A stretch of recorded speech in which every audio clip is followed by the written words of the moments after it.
Welcome back to Dead Good Book Reviews and to another book review. Today I am reviewing The Invisible Life of Addie LaRue by V.E. Schwab. This is a very exciting upcoming release that I think a lot of people will want to hear about. So if you wanted to know my thoughts on this book, welcome.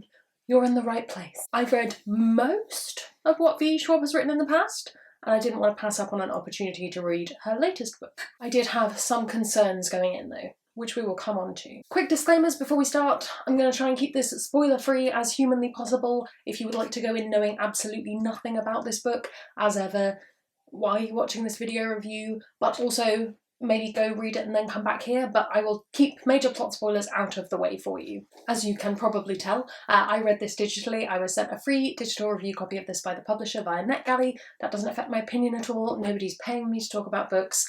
As ever, if you would like to pay me to talk about books, I am available. So who's V.E. Schwab, for those of you who don't know? V.E. Schwab is a highly prolific author who's written basically all the things. You might have read her middle grade, you might have read her adult fantasy, you might have read her YA, you might have read her comic books. I'm pretty sure I have read everything that she's published, with the exception of the last few bits of the comic book, which I have not caught up on, and Everyday Angel, which is her first series, but to be honest, I'm not super into angels, so I don't think I'll be reading that anytime soon. Chances are, if you're on the bookish internet, you probably know who V.E. Schwab is. If for some reason you've stumbled across this video and you've maybe never heard of the other stuff she's written, maybe you've just seen this book in a bookshop and you're watching a YouTube video about it. I don't know. If that's you and you're wondering what makes this book different from her other stuff, I would say that the majority of what V.E. Schwab's written tends to be quite action-focused, certainly in the adult fantasy up until this point. But having read Vengeful, one of her latest adult books, that leans a little bit more literary as well, so I don't know if we're moving into a more kind of thoughtful, quiet time period in her writing, or whether this is a bit of a one-off. The Invisible Life of Addie LaRue is out in the UK from Titan on October the 6th, so very soon. If you're wanting to pre-order it, get your pre-order in. There are oodles of special editions and book box subscriptions out there. I have not compiled a full list of all of them available. You can probably Google it. But yes, if you are keen on special editions, then you will almost certainly find one for this book. In this book, we follow the main character Addie LaRue, who lives in rural France in the 18th century? Yes. And she makes a deal with the devil, or what appears to be the devil, an old god of some kind, to basically grant her immortality. But with that, because all things come with a cost, is the difficulty that she will never be remembered. So everyone she meets immediately forgets her. She cannot leave a mark on the world. But then everything changed when the Fire Nation attacked. No, everything changes when one day she walks into a bookshop for the second time and a boy there recognises her, he remembers her, and everything sort of starts to change from there. So yes, this is a very literary book. It's got fantasy leanings, it's got romance in it. We'll come on to things that I want to compare it to later, but those are the things that I would mention. Things I liked. The writing. The writing is very literary, flowery, filled with metaphor, that kind of thing. If that isn't your jam, then that might not be what you like, which we'll come on to later in this review. But if you like metaphor, there's loads of metaphor. You want more metaphor than loads of it. There's that much metaphor. There's so much metaphor, you'll be okay. I thought, personally, the writing was really lovely. It takes a while to sink into it, especially if you're a cynical cow like I am, but once you're in that writing space, then it's really enjoyable. Next thing I enjoyed was the plot. It's a high concept book, so the idea of this girl who makes a deal with the devil and then sort of wanders the world had me hooked from the beginning when I first heard about it. And then the more I kind of heard bits about it, I got really worried that it was going to be one of those books that's all substance and no bite. But I actually think that the way that the plot functions in this book, the way that Addie and Henry meet and then their plots going forward from that, works really well and keeps it interesting and gives it something to anchor onto. I certainly found myself getting caught up in the book and that kind of constant wondering, when is all of this going to come tumbling down? So we have these split timelines, that's the way the book is told, which works really well with that plot. So we have Addie's life before 2014, leading up until the point where she meets Henry.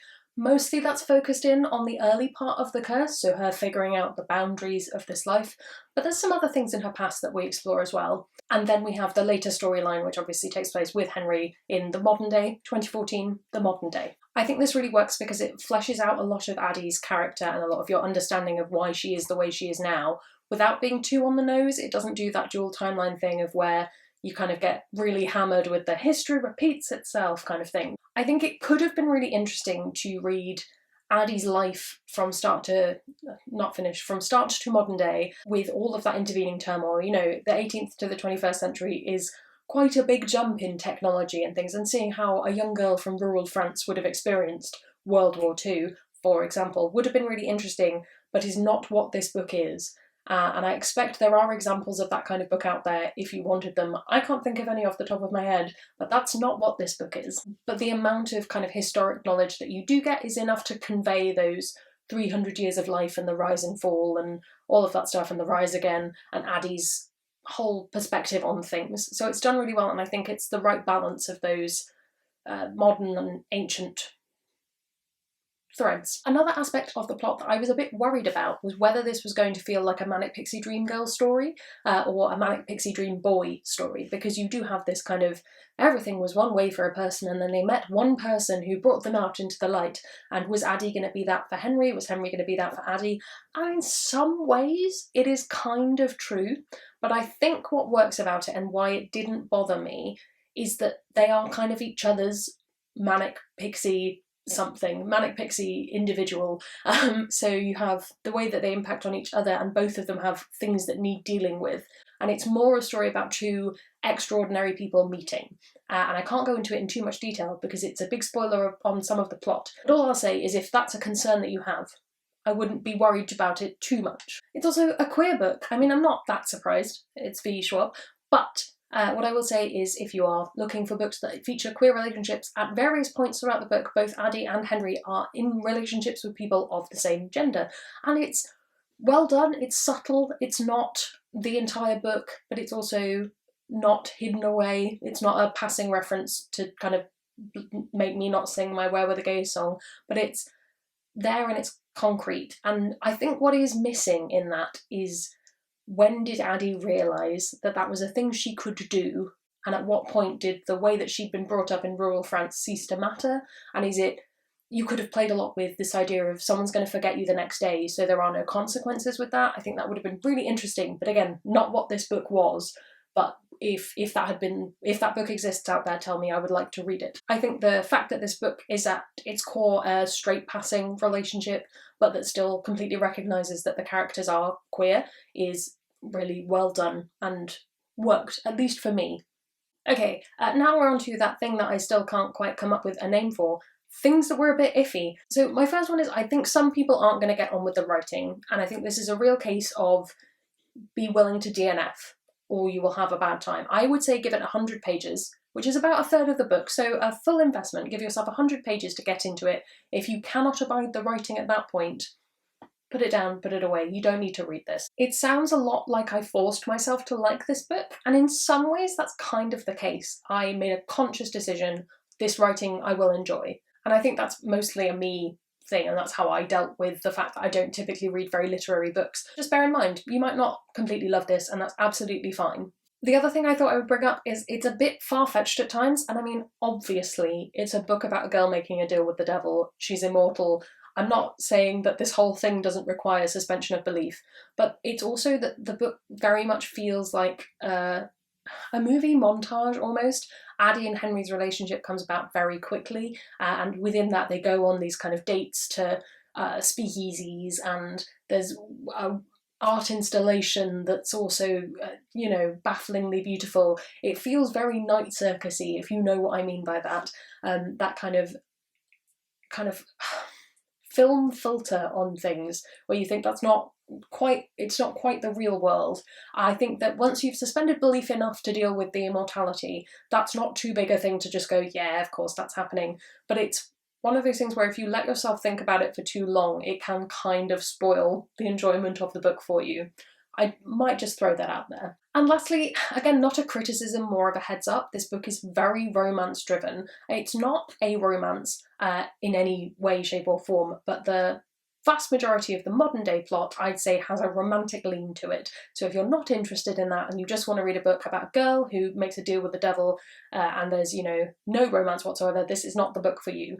Again, more of a heads up than a criticism, but there you go. I think that's what it comes down to. I think this book is an interesting one, and I'll be really interested when it comes out to read the general kind of opinion of it, because I think it will be such a personal thing whether people enjoy it or not, whether it's their cup of tea, or if they really can't stand it, or if it's just sort of middling for them. And I appreciate that that is the opinions you can have of anything in the entire world. Those are kind of the three options, but I'll be interested to see where people fall. But I think you do need to manage your own expectations of this book. And going in knowing that it's very literary, that there's romance, that is metaphor up the wazoo, then you will at least know what you're getting in for, and you can mentally prepare for that kind of read, whether that's I have to will myself to love this, or I'm prepared for that kind of read and that's my favourite kind of read, so I'm going in with high expectations and they're going to be met. Okay, so I have some comparisons, and I think I've started doing recently when I do book reviews is finding two comparisons that have like a real tangible connection that I can be like, yeah, this would make sense, and then finding a bit more of a wild card connection that is an odd, but you know, basically sparks something in my brain. So I have my two normal ones are, if you really like this kind of metaphorical writing, I think Laini Taylor's books would be really good, specifically Strange the Dreamer. That duology is equally kind of flowery writing at times, so that's a good shout. I've already mentioned it, but The Night Circus, for that kind of otherworldly, very romance-focused book kind of feeling, I think this had that in spades. And my wild card is purely in terms of, I was thinking about things that deal with the passage of time and things changing over time, and one character experiencing quite a lot of time. And I thought Children of Time by Adrian Tchaikovsky. Now, am I saying that a book about sentient space spiders is identical to a book about a girl from 18th century France? No, but there's something there. And I think if you have read both, and let me know if you have read both, if you think that I'm barking completely up the wrong tree, I'd be really interested to know. And lastly, if you want more V.E. Schwab, if you're coming to this was your first book of hers that you've read, if you really loved this kind of a little bit philosophical kind of viewpoint on things, I would say maybe go for Vicious and Vengeful, which are her superhero books. There's still quite a lot of action in them, but I think that particularly Vengeful does some more thinky stuff. But also I would say maybe go and read The Near Witch, which was her first book, purely because I think it would be really interesting if you hadn't read any of her stuff in the middle to read the first book that she published and the latest book she published. I think that would be really interesting, and maybe it's something I will do with some authors who I've never read before. Well, that's an idea. Overall, I really like this book. I was surprised by how much I liked it. The ending made me shed actual tears, which admittedly I cry at quite a lot of things, but I really wasn't expecting to cry at this book. I'd absolutely recommend that you read it, with the caveat of, if this isn't something you enjoy, don't try and read it because everyone else is reading it. And also don't go in expecting this to be more than it is. After all of that, I gave this 4 out of 5 stars. Thank you very much for watching. I hope you enjoyed this review. I hope it was informative and maybe helped you either process some of your own thoughts about the book or decide if you wanted to buy it or not. Do comment below if you are planning on reading this, with also maybe your thoughts on literary fantasy stuff. While you're down there, you can follow me on all of my social media. That's linked in the description below. You can also subscribe. It makes me feel loved and appreciated. And of course, I will see you in the next one. It's gonna be some bloopers now. You might have read her. Should I waft things at you? No, let's not.